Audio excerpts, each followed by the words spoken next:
Bueno, ya hablando de hacer valer nuestros derechos, hace unos instantes la Suprema Corte de Justicia de la Nación resolvió un proyecto que buscaba modificar el Código Penal de Veracruz, que criminaliza a las mujeres por interrumpir el embarazo. El argumento de este proyecto era que todos los estados están obligados a cumplir con los tratados internacionales que México ha suscrito, es decir, aquellos tratados que buscan que la mujer tenga todos sus derechos y no sea discriminada. 4 de 5 ministros y ministras ya votaron por desechar este proyecto. Vamos con Gaby Díaz, que siguió de cerca esta sesión virtual y nos tiene los detalles, la argumentación que se utilizó para esta decisión. Gaby, te escuchamos. Buenas tardes. ¿Qué tal, Luisa? Buenas tardes. Un saludo al auditorio. Pues no se fue al fondo de este asunto, a la discusión, Luisa, simplemente al proyecto que presentó el ministro Juan José González Alcántara. Por mayoría, la primera sala de la Suprema Corte de Justicia pues rechaza este proyecto que buscaba reformar el Código Penal de Veracruz para despenalizar el aborto. En esta sesión virtual, tú lo señalabas, 4 de los 5 ministros de la sala votaron en contra de este proyecto de Juan Luis González Alcántara, en el que se señalaba las omisiones legislativas del Congreso de esa entidad al negarse a reformar el Código Penal local para garantizar a las mujeres el acceso a la interrupción del embarazo bajo las causales ya establecidas por estos tratados internacionales. El ministro consideró que la actual legislación de Veracruz es discriminatoria y obstaculiza los derechos de las mujeres, pero para la mayoría el aprobar este proyecto significaría sustituir al Poder Legislativo estatal y caer en el activismo jurídico desbordado. Declinaron ir al fondo de este asunto, advierten que defienden los derechos de las mujeres, sin embargo no pueden caer en sustituir las facultades que tienen los congresos locales. En contra del proyecto votaron los ministros Norma Piña, Margarita Ríos Fajar, Jorge Pardo y Alfredo Gutiérrez Ortiz Mena, integrantes de esta primera sala, y con ello pues se niega el amparo interpuesto por diversas organizaciones feministas. Parte de lo que sucedió hace unos minutos aquí en la primera sala de la Suprema Corte de Justicia, Luisa. Te agradecemos muchísimo, Gaby, por esta información. Nos saludamos más adelante. Estamos pendientes. Gracias, Gaby Díaz. Fuerte abrazo. Y bueno, para analizar este tema un poco más a fondo, agradezco mucho la comunicación a Oriana López Uribe. Ella es vocera de Fondo María y Marea Verde aquí en nuestro país. Bienvenida y muchas gracias, Oriana. Hola, muchas gracias. Buenas tardes. Buenas tardes. Pues ya nos actualizaba Gaby, mi colega de la octava, sobre esta resolución de la Suprema Corte. Dicen que es un tema de forma y no de fondo. ¿Nos puedes explicar de forma más puntual qué significa esto? ¿Hay otra posibilidad de que se reevalúe este tema? ¿Es ya es ponerle punto final a la discusión? No es ponerle un punto final, porque de ahí ahora tienen que preparar un nuevo proyecto de sentencia. Sin embargo, es, digamos, quizá un punto y coma, en el sentido de que al menos este amparo no va a proceder para hacer presión sobre el Congreso local de Veracruz. No iba a ser una cosa que fuera automática, iba a ser que les recomendaba, venía una recomendación de la Suprema Corte, que claramente es una instancia que sus recomendaciones se deben seguir y que tiene un peso muy importante para poder continuar en la liberalización de las leyes de aborto en Veracruz, y que por tanto sentaba un precedente para el resto del país.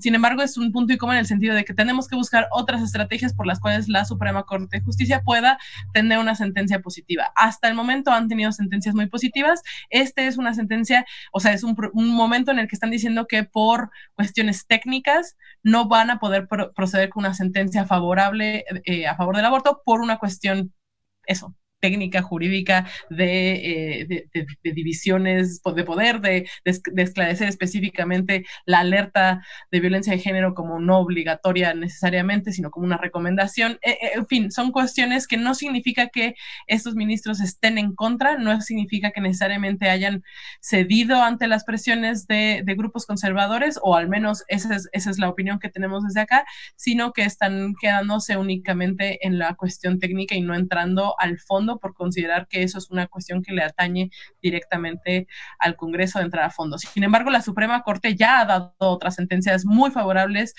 en torno al aborto y a favor de que las mujeres puedan decidir sobre sus embarazos para la causal salud.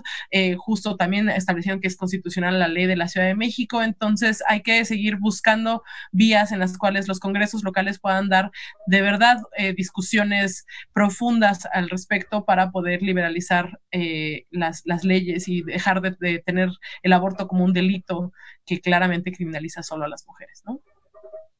Oriana, bueno, es muy importante esta precisión que nos dices. No quiere decir que necesariamente la Suprema Corte, o por lo menos esta sala, esté en contra. Entiendo, o me dice una amiga abogada, que lo que se planteó fue una omisión legislativa, lo que nos decías, este tecnicismo, y sí está legislado, entonces por eso no procedió, digamos, a mayores la discusión. Sin embargo, lo decías, hay un tema de derechos humanos, hay un tema de discriminación, hay un tema de acceso a la salud, hay un montón de cosas que se pueden argumentar todavía para que esto se legisle localmente y para que finalmente sea una realidad para todas nosotras. Bueno, se ha discutido un montón, pero me gustaría que lo volviéramos a hacer el día de hoy. No se trata de aborto sí o aborto no, se trata de aborto legal para que entonces todas puedan decidir y podamos decidir lo que queremos. Sí, y es una realidad que en este país, en todas las entidades, las personas gestantes, las mujeres, deciden si continúan o no sus embarazos. El punto es si lo queremos hacer de una forma acompañada, si queremos darle las herramientas que tiene el Estado para que los abortos sean en las mejores condiciones, con opciones, con la mejor información, con los mejores medios que existen, o si queremos seguir dejando que sobre todo las que no tienen acceso a servicios privados lo hagan en la clandestinidad sin información correcta y que por lo tanto pudieran llegar a poner en riesgo su salud y su vida. Sabemos que hay muchísimas redes de información que están allá afuera y que brindan herramientas para que las mujeres lo hagan cada vez más seguras, pero también estaría bien que las leyes las respaldaran y que no hubiera un juicio, un estigma, que hubiera un respaldo social y legal de que las mujeres podemos decidir. Y es eso lo que dices tú, es que podamos decidir. Y para poder decidir necesitamos tener opciones. Y es importante que sepamos que el mejor embarazo es aquel que no es una cosa que nos resignamos, sino una cosa que sabemos que podemos decidir si la continuamos o no y que cuando las decidamos continuar, también tengamos todas las herramientas del Estado para acompañarnos durante el proceso de embarazo y también durante el proceso de crianza, que son otras de las cosas que también peleamos las feministas, porque pareciera que solamente nos toca obedecer, pero no nos toca que nos apoyen durante los procesos que llevamos de crianza, de reproducción y de aborto. Además, si el argumento es proteger a la infancia, la mejor forma de protegerla a las niñas y a los niños es que efectivamente sean niños y niñas deseados, ¿no? Que el embarazo, como dices, sea a voluntad de la madre, es la única forma. Y me parece importante el otro tema, el de la gratuidad, que también creo que debería discutirse en este paquete, porque no todas tenemos acceso a este tipo de intervenciones médicas o este tipo de medicamentos, y esto también vulnera mucho más a un sector de la población. El embarazo deseado tendría que ser parejo también, tendría que ser un derecho que aplique para todas.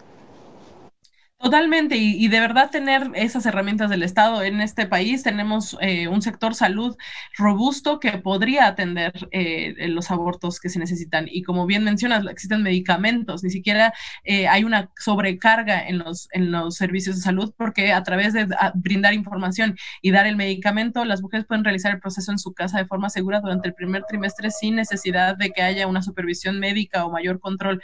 Entonces, también eso es visibilizar que el aborto también ha cambiado, que no es el aborto de los años 50, no es el aborto de las películas, es muchas veces y cada vez más seguro, y eso es lo que queremos, construir mejores condiciones para que podamos tomar decisiones y para que podamos tener una sociedad mucho más sana, contenta, ¿no? Y digna. Por último, Oriana, si te pediría brevísimamente, porque nos queda un minutito, pero que hablemos también de la educación sexual, porque también esto es importante y eso no solo es para las mujeres, también hay hombres involucrados. La población entera tendría que tener acceso a una educación sexual desde temprana edad, que ahora también es un tema con los pines parentales, ¿no? A lo largo de toda nuestra vida, la educación sexual es también fundamental y debe acompañar esta discusión.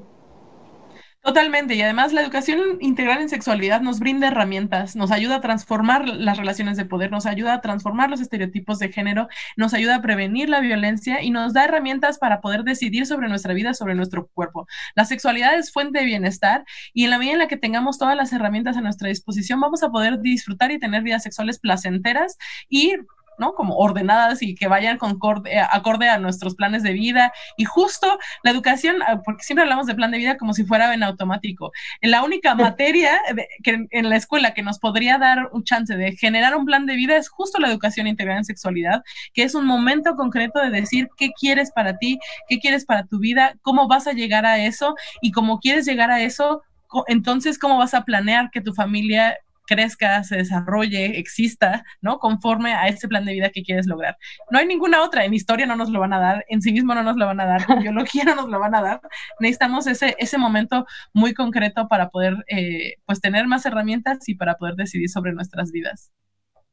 Te agradezco muchísimo, Oriana, tu participación en este espacio y pues mantengamos la comunicación. Como dices, se desechó este amparo, pero bueno, todavía quedan oportunidades y argumentos, los hay para seguir con este tema hasta que sea ley. Te agradezco mucho y te mando un abrazo. Muchas gracias, igualmente un abrazo. Muy buenas tardes y gracias a Oriana López Uribe, le decía, ella es la vocera de Fondo María y también de Marea Verde MX. Y lo que nos dice, yo me quedo con esta frase, no es aborto sí o aborto no, es aborto legal para que cada quien decida. Con el aborto legal, quien no quiera abortar no aborta y quien tenga alguna duda o quien quiera planear su embarazo de una mejor forma, quien quiera una maternidad puede elegir la mejor forma de hacerlo. Vamos ahora con